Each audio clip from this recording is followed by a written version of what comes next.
में अपने नहीं निकाल पाया।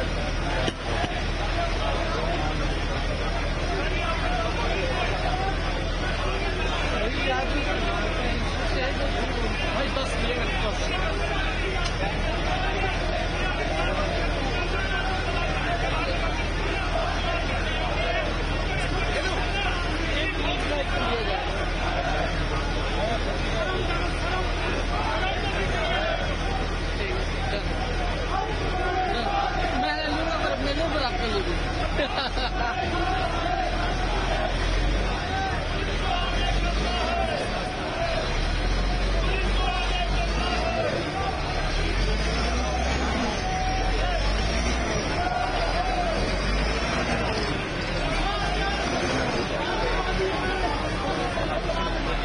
അതോടൊപ്പം ഇത്തരത്തിൽ രാഷ്ട്രീയ പ്രേരിതമായ അന്വേഷണ ഏജൻസികളെ ഉപയോഗിച്ചുകൊണ്ടുള്ള ഒരു രാഷ്ട്രീയ പോരാട്ടമാണ് ബിജെപി നടത്തുന്നത് ആരോപണമാണ് ഉയർത്തി വരുമ്പോൾ ദേശീയ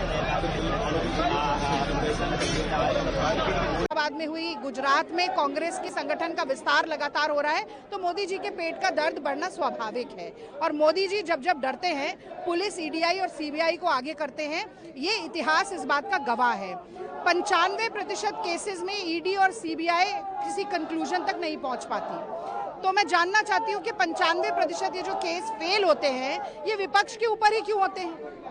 और अगर इनकी सक्सेस रेट इतनी कम है, तो किस तरह से कठपुतली बनाकर मोदी सरकार इनका इस्तेमाल कर रही है। एक नॉन प्रॉफिटेबल कंपनी जिसका धारक, जिसका ट्रस्टी ना 1 रुपया ले सकता, ना 1 रुपया दे सकता, ना किसी इमूवेबल प्रॉपर्टी का कोई कमर्शियल ट्रांजैक्शन हो सकता, ना खरीदी जा सकती है, ना बेची जा सकती है, ना तनख्वाह है, ना पैसा है, ना खरीद फरोख्त है, तो मनी लॉन्ड्रिंग कहाँ से हो गई? ये बहुत ही हास्यास्पद आरोप है, जिसका जवाब ईडीआई कोर्ट में नहीं दे पाएगी। पर वो तो कोर्ट की बात है।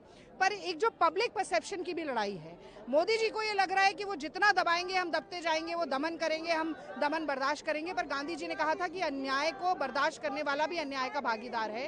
हम पूरे देश में आवाज उठाएंगे, सड़क से लेकर सदन से लेकर संसद तक आवाज उठाएंगे और मोदी जी को बताएंगे कि उनकी तानाशाही नहीं चलेगी। ये पुलिस बैरिकेडिंग पर आपने सवाल उठाया, तो इतनी भीड़ लेकर कहाँ जाएंगे आप? हम प्रदर्शन करना चाहते हैं। ईडी के दफ्तर के बाहर भी बैठकर हमें प्रदर्शन करने का अधिकार है। और ये कोई 144 की धारा नहीं लगी है दिल्ली में। अगर लगी हो तो बताइए, तो फिर बैरिकेड क्यों लगाए जा रहे हैं? अच्छा, अगर संघ का कोई प्रदर्शन होता है, वो तलवारें लेकर चलते हैं, वो लाठियां लेकर पूरे देश में निकलते हैं, सुबह सुबह पार्क में लाठियों के साथ खेलकूद करते हैं, वो सब कुछ सही है।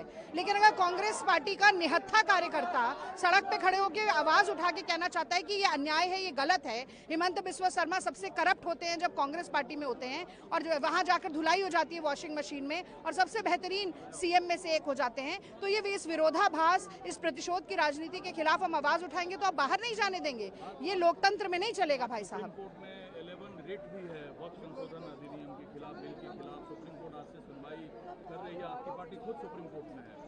नहीं, वो तो है। अब देखिए, वक्फ अमेंडमेंट बिल जो है उसकी लड़ाई अलग चल रही है। उसमें भी एक पब्लिक परसेप्शन की लड़ाई है, कोर्ट की लड़ाई है। कोर्ट में भी लड़ाई लड़ेंगे और हम जमीन पर भी लड़ाई लड़ेंगे। और ये दोनों जब एक साथ मिलते हैं, तब मुझे लगता है एक बड़ा बदलाव समाज में भी आता है, देश में आता है, कानून व्यवस्था में आता है। और सरकार अगर निरंकुश होगी, तो निरंकुश सरकार की नाक में नकेल डालने का काम कांग्रेस पार्टी करेगी।